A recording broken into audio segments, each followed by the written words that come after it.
couple who lives here say they can't afford a bear-proof trash can, but look at the lengths that they took to secure their own. They have two different latches here, and they secure it to this bar that is firmly planted in the ground.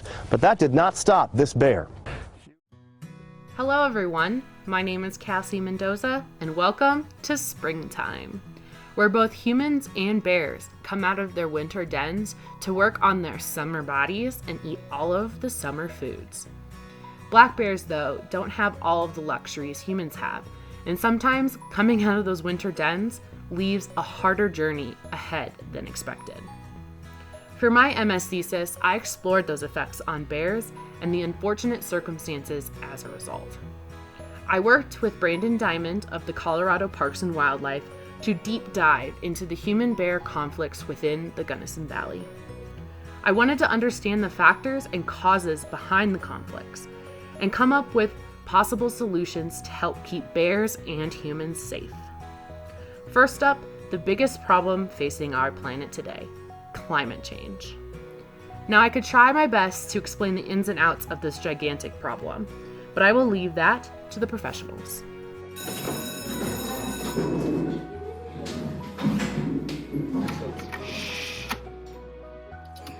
Despite the noise about uncertainty in the political arena, warming will actually save lives, not endanger them. Do I believe scientists? No!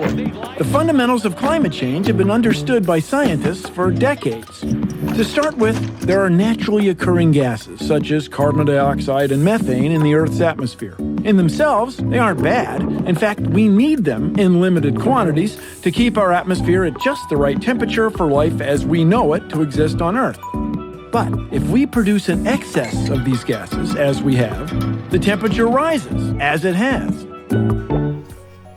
Thank you, Bill Nye, the science guy. Well, now that we got that out of the way, what effect does this have on bears? Well, let me tell you. With rising temperatures comes the decrease in hibernation times and plant flowering times.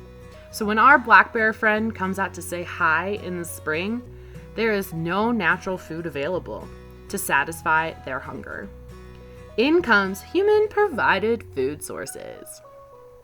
To satisfy the hunger, bears turn to food sources like trash, bird feeders, pet food, agriculture, and more.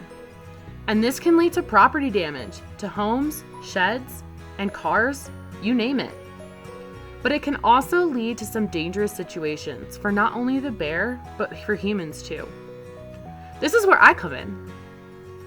I wanted to really understand the factors in human-bear conflicts in the Gunnison Valley and what we can do to prevent these conflicts.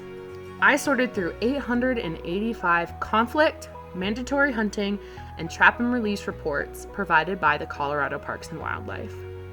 I documented the location, cause and effects, and demographics of these conflict reports. I built a database with this information to be used for my further analysis. The main factors I wanted to look into were conflict-causing food sources, property damage types, age of the bear in question, complaint history, potential hotspots, vegetation biomes, and the effects of temperature and precipitation on occurrence and location. And here's what I found. Out of the 647 conflict reports, here's what I found for each category. First up, food sources. 49% of conflicts were related to other food sources like pet food. 39% was garbage, 8% bird feeders, and 4% agriculture. Next, property damage. 56% of conflicts involved houses, 22% cars, 4% other damages like tents and garbage cans, and 8% of sheds. In most cases, the age of the bear in question was unknown, but 20% of the time a conflict involved an adult, 8% of the time a subadult or yearling, and 2% of the time conflicts involved cubs. Complaint history. 67% of conflict reports were first-time reports, compared to 37% of repeat reports from the same location. Major hotspot zones included Crested Butte, Lake City, and the Dos Rios Arrowhead neighborhoods on the west side of Gunnison. Dense conflict zones included Crested Butte South and Taylor Reservoir and its surrounding areas. Mild conflict zones included Almont and the city of Gunnison. After analyzing the locations of conflicts to corresponding vegetation biomes, most conflicts and mandatory kills happened within a shrub-scrub habitat, which is conclusive with the locations of black bear's primary food sources, like serviceberry, elderberry, and Gamble's oak. Lastly, precipitation and temperature do have an effect on the number of conflicts and locations.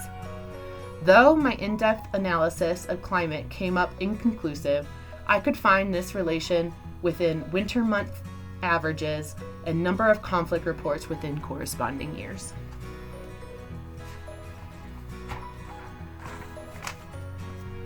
All this information supports the importance of human-wildlife coexistence.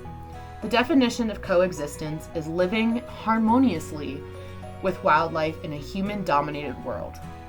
The best available science indicates humane techniques that emphasize coexistence and are adapted over time to contexts and changing conditions are more effective at preventing and reducing conflicts and wildlife management costs in the long run. Wildlife have diverse and important values. They contribute various ecosystem services and support human well-being. Ultimately, coexistence with wildlife is essential for all life, humans and wildlife alike.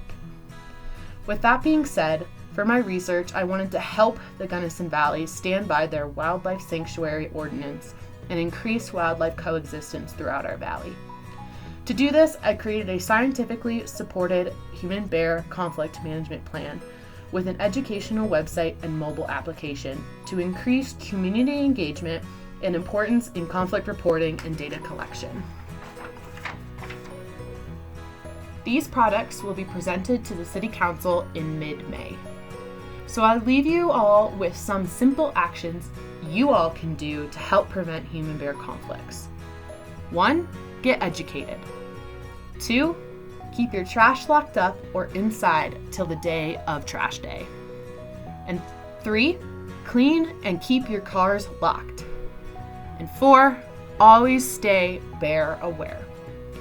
I would like to thank the partners and sponsors of this project: Western Colorado University, Colorado Parks and Wildlife, the City of Gunnison, Dr. Jessica Young, Dr. Phil Crosley, Dr. Kevin Alexander, Brandon Diamond of the CPW, and my wonderful intern, Austin Kasner.